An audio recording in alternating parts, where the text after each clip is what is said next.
A day or two after leaving the moon, we had another adventure with a wandering inhabitant of space which brought us into far greater peril than had our encounter with the meteor. The airships had been partitioned off so that a portion of the interior could be darkened in order to serve as a sleeping chamber, wherein, according to the regulations prescribed by the commander of the squadron, each member of the expedition in his turn passed 8 out of every 24 hours, sleeping if he could, if not, meditating, in a more or less dazed way, upon the wonderful things that he was seeing and doing, things far more incredible than the creations of a dream. One morning, if I may call by the name morning the time of my periodical emergence from the darkened chamber, glancing from one of the windows, I was startled to see in the black sky a brilliant comet. The Adventure with the Comet. A thrilling story of an encounter that nearly ended the great expedition. No periodical comet, as I knew, was at this time approaching the neighborhood of the Sun, and no stranger of that kind had been detected from the observatories making its way sunward before we left the Earth. Here, however, was unmistakably a comet rushing toward the Sun, flinging out a great gleaming tail behind it, and so close to us that I wondered to see it remaining almost motionless in the sky. This phenomenon was soon explained to me, and the explanation was of a most disquieting character. The stranger had already been perceived, not only from the flagship, but from the other members of the squadron, and, as I now learned, efforts had been made to get out of the neighborhood, but for some reason the electrical apparatus did not work perfectly, some mysterious disturbing force acting upon it, and so it had been found impossible to avoid an encounter with the comet, not an actual coming into contact with it, but of falling into the sphere of its influence. In the wake of the comet. In fact, I was informed that for several hours the squadron had been dragging along in the wake of a comet, very much as boats are sometimes towed off by a wounded whale. Every effort had been made to so adjust the electric charge upon the ships that they would be repelled from the cometic mass, but, owing apparently to eccentric changes continually going on in the electric charge affecting the clashing mass of meteoric bodies which constituted the head of the comet, we found it impossible to escape from its influence. At one instant the ships would be repelled, immediately afterward they would be attracted again, and thus they were dragged hither and thither, but never able to break from the invisible leash which the comet had cast upon them. The latter was moving with enormous velocity toward the Sun, and, consequently, we were being carried back again, away from the object of our expedition, with a fair prospect of being dissipated in blazing vapors when the comet had dragged us, unwilling prisoners, into the immediate neighborhood of the solar furnace. Even the most cool-headed lost his self-control in this terrible emergency. Every kind of device that experience or the imagination could suggest was tried, but nothing would do. Still on we rushed with the electrified atoms composing the tail of the comet sweeping to and fro over the members of the squadron, as they shifted their position, like the plume of smoke from a gigantic steamer, drifting over the sea birds that follow in its course. Is this the end? Was this to end it all, then? Was this the fate that Providence had in store for us? Were the hopes of the earth thus to perish? Was the expedition to be wrecked and its fate to remain forever unknown to the planet from which it had set forth? And was our beloved globe, which had seemed so fair to us when we last looked upon it nearby, and in whose defense we had resolved to spend our last breath, to be left helpless and at the mercy of its implacable foe in the sky? In the power of a great comet. Comet, was this to end it all, then? Was this the fate that Providence had in store for us? Was the expedition to be exterminated? At length we gave ourselves up for lost. There seemed to be no possible way to free ourselves from the baleful grip of this terrible and unlooked-for enemy. Giving up all hope. As the comet approached the Sun, its electric energy rapidly increased, and watching it with telescopes, for we could not withdraw our fascinated eyes from it, we could clearly behold the fearful things that went on in its nucleus. This consisted of an immense number of separate meteors of no very great size individually, but which were in constant motion among one another, darting to and fro, clashing and smashing together, while fountains of blazing metallic particles and hot mineral vapors poured out in every direction. A flying hell. As I watched it, unable to withdraw my eyes, I saw imaginary forms revealing themselves amid the flaming meteors. They seemed like creatures in agony, tossing their arms, bewailing in their attitudes the awful fate that had overtaken them, and fairly chilling my blood with the pantomime of torture which they exhibited. I thought of an old superstition which I had often heard about the earth, and exclaimed, "Yes, surely, this is a flying hell." As the electric activity of the comet increased, its continued changes of potential and polarity became more frequent, and the electrical ships darted about with even greater confusion than before. Occasionally one of them, seized with a sudden impulse, would spring forward toward the nucleus of the comet with a sudden access of velocity that would fling every one of its crew from his feet, and all would lie sprawling on the floor of the car while it rushed, as it seemed, to inevitable and instant destruction. Saved on ruin's brink. Then, either through the frantic efforts of the electrician struggling with the controller or through another change in the polarity of the comet, the ship would be saved on the very brink of ruin and stagger away out of immediate danger. Thus the captured squadron was swept, swaying, and darting hither and thither, but never able to get sufficiently far from the comet to break the bond of its fatal attraction. The Earth again. So great was our excitement and so complete our absorption in the fearful peril that we had not noticed the precise direction in which the comet was carrying us. It was enough to know that the goal of the journey was the furnace of the sun. But presently someone in the flagship recalled us to a more accurate sense of our situation in space by exclaiming, "Why, there is the Earth!" Thrilling adventures crowd each other in the great war upon Mars. And there, indeed, it was, its great globe rolling under our eyes, with the contrasted colors of the continents and clouds and the watery gleam of the ocean spread beneath us. "We are going to strike it," exclaimed somebody. "The comet is going to dash into the Earth." Such a collision at first seemed inevitable, but presently it was noticed that the direction of the comet's motion was such that while it might graze the Earth it would not actually strike it. And so, like a swarm of giant insects circling about an electric light from whose magic influence they cannot escape, our ships went on, to be whipped against the Earth in passing and then to continue their swift journey to destruction. Unexpected aid. "Thank God, this saves us," suddenly cried Mr. Edison. What? Why, the Earth, of course. Do you not see that as the comet sweeps close to the great planet the superior attraction of the latter will snatch us from its grasp, and that thus we shall be able to escape? And it was indeed as Mr. Edison had predicted. In a blaze of falling meteors the comet swept the outer limits of the Earth's atmosphere and passed on, while the swaying ships, having been instructed by signals what to do, desperately applied their electrical machinery to reverse the attraction and threw themselves into the arms of their Mother Earth. Over the Atlantic. In another instant we were all free, settling down through the quiet atmosphere with the Atlantic Ocean sparkling in the morning sun far below. We looked at one another in amazement. So this was the end of our voyage. This was the completion of our warlike enterprise. We had started out to conquer a world, and we had come back ignominiously dragged in the train of a comet. The Earth which we were going to defend and protect had herself turned protector, and reaching out her strong arm had snatched her foolish children from the destruction which they had invited.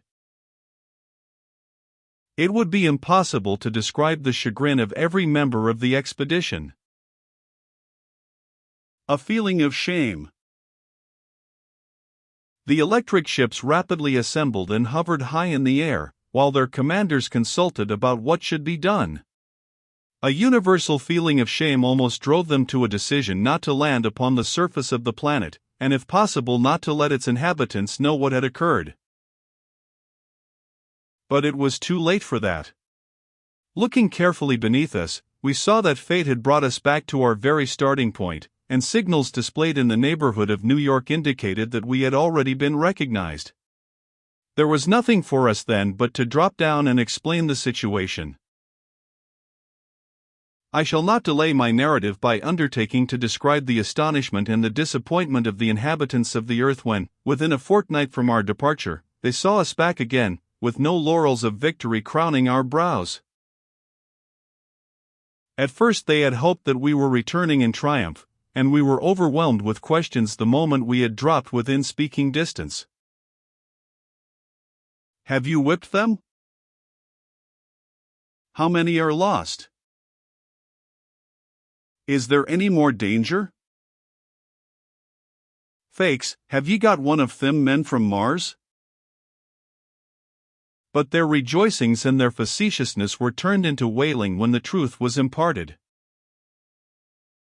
A short stay on the earth. We made a short story of it, for we had not the heart to go into details. We told of our unfortunate comrades whom we had buried on the moon, and there was one gleam of satisfaction when we exhibited the wonderful crystals we had collected in the crater of Aristarchus. Mr. Edison determined to stop only long enough to test the electrical machinery of the cars, which had been more or less seriously deranged during our wild chase after the comet, and then to start straight back for Mars, this time on a through trip. Mysterious lights on Mars. The astronomers, who had been watching Mars since our departure with their telescopes, reported that mysterious lights continued to be visible, but that nothing indicating the starting of another expedition for the Earth had been seen. Within 24 hours we were ready for our second start. The Moon was now no longer in a position to help us on our way. It had moved out of the line between Mars and the Earth. High above us, in the center of the heavens, glowed the red planet which was the goal of our journey. The needed computations of velocity and direction of flight having been repeated, and the ships being all in readiness, we started direct for Mars. Greater preparations made. An enormous charge of electricity was imparted to each member of the squadron, in order that as soon as we had reached the upper limits of the atmosphere, where the ships could move swiftly, without danger of being consumed by the heat developed by the friction of their passage through the air, a very great initial velocity could be imparted. Once started off by this tremendous electrical kick, and with no atmosphere to resist our motion, we should be able to retain the same velocity, barring incidental encounters, until we arrived near the surface of Mars. When we were free of the atmosphere, and the ships were moving away from the Earth, with the highest velocity which we were able to impart to them, observations on the stars were made in order to determine the rate of our speed. 10 miles a second. This was found to be 10 miles in a second, or 864,000 miles in a day, a very much greater speed than that with which we had traveled on starting to touch at the Moon. Supposing this velocity to remain uniform, and, with no known resistance, it might reasonably be expected to do so, we should arrive at Mars in a little less than 42 days, the distance of the planet from the Earth being, at this time, about 36 million miles. Nothing occurred for many days to interrupt our journey.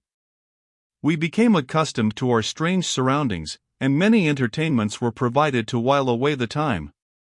The astronomers in the expedition found plenty of occupation in studying the aspects of the stars and the other heavenly bodies from their new point of view. Drawing near to Mars.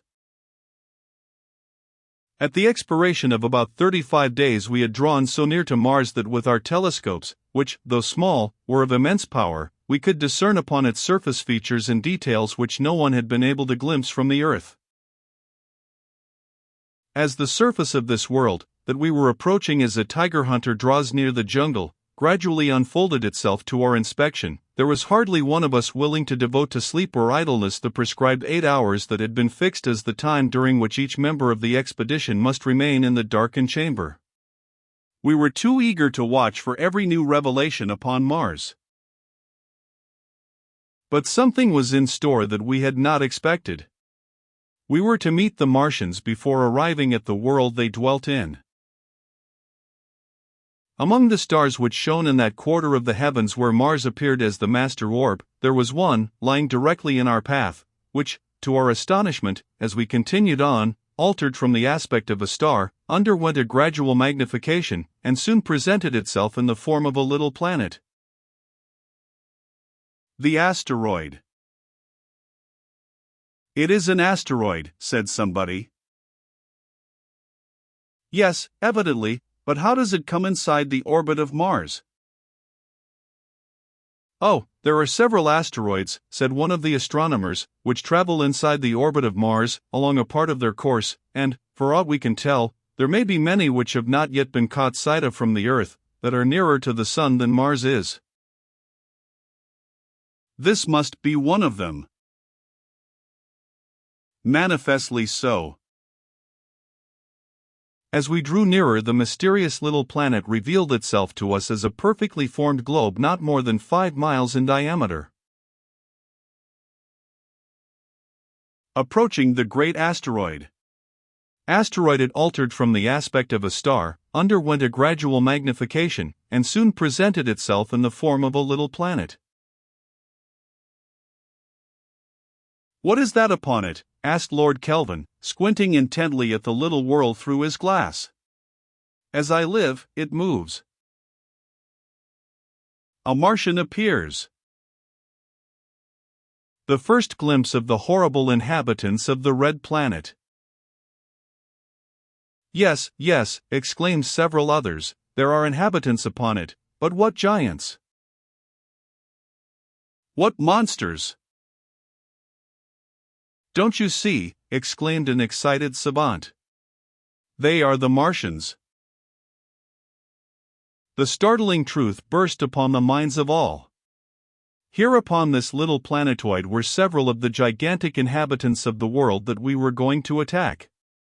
There was more than one man in the flagship who recognized them well, and who shuddered at the recognition, instinctively recalling the recent terrible experience of the Earth. The Martian, terrible to behold. Martian like men, and yet not like men, combining the human and the beast in their appearance, it required a steady nerve to look at them. In our eyes their moral character shone through their physical aspect and thus rendered them more terrible. Was this an outpost of the warlike Mars? Around these monstrous enemies we saw several of their engines of war. Some of these appeared to have been wrecked, but at least one, as far as we could see, was still in a proper condition for use. How had these creatures got there? "Why, that is easy enough to account for," I said, as a sudden recollection flashed into my mind. "Don't you remember the report of the astronomers more than 6 months ago, at the end of the conference in Washington, that something would seem to indicate the departure of a new expedition from Mars had been noticed by them? We have heard nothing of that expedition since. We know that it did not reach the Earth. It must have fallen foul of this asteroid, run upon this rock in the ocean of space and been wrecked here." "We've got 'em, then," shouted our electric steersman, who had been a workman in Mr. Edison's laboratory and had unlimited confidence in his chief. Preparing to land. The electrical ships were immediately instructed by signal to slow down, an operation that was easily effected through the electrical repulsion of the asteroid.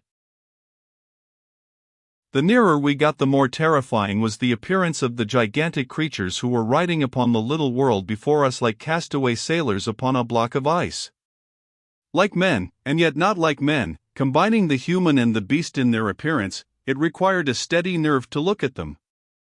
If we had not known their malignity and their power to work evil, it would have been different, but in our eyes their moral character shone through their physical aspect and thus rendered them more terrible than they would otherwise have been. The Martians recognize us.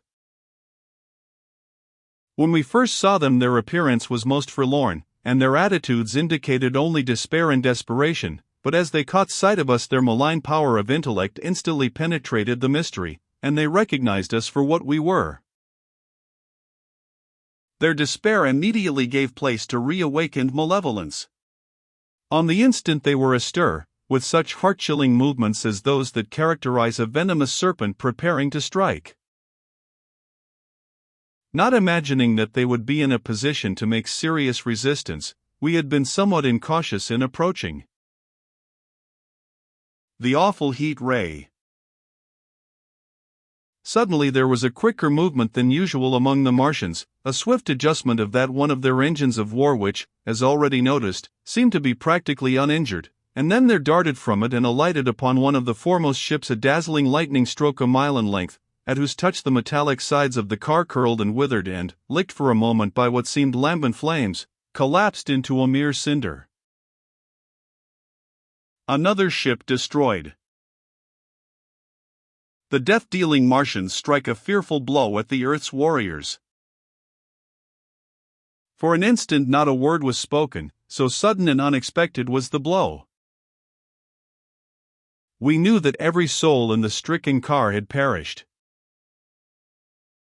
Back! Back! Was the signal instantaneously flashed from the flagship, and reversing their polarities the members of the squadron sprang away from the little planet as rapidly as the electrical impulse could drive them. But before we were out of reach, a second flaming tongue of death shot from the fearful engine, and another of our ships, with all its crew, was destroyed. The terrible work of the Martians' all-powerful fire blast. Fire blast back! Back! Was the signal instantaneously flashed from the flagship, and the members of the squadron sprang away from the little planet. But before we were out of reach, a second tongue of death shot from the fearful engine, and another of our ships, with all of its crew, was destroyed. A discouraging beginning. It was an inauspicious beginning for us. Two of our electrical ships, with their entire crews, had been wiped out of existence, and this appalling blow had been dealt by a few stranded and disabled enemies floating on an asteroid. What hope would there be for us when we came to encounter the millions of Mars itself on their own ground and prepared for war? However, it would not do to despond. We had been incautious, and we should take good care not to commit the same fault again. Vengeance the first thing. The first thing to do was to avenge the death of our comrades. The question whether we were able to meet these Martians and overcome them might as well be settled right here and now. They had proved what they could do, even when disabled and at a disadvantage. Now it was our turn.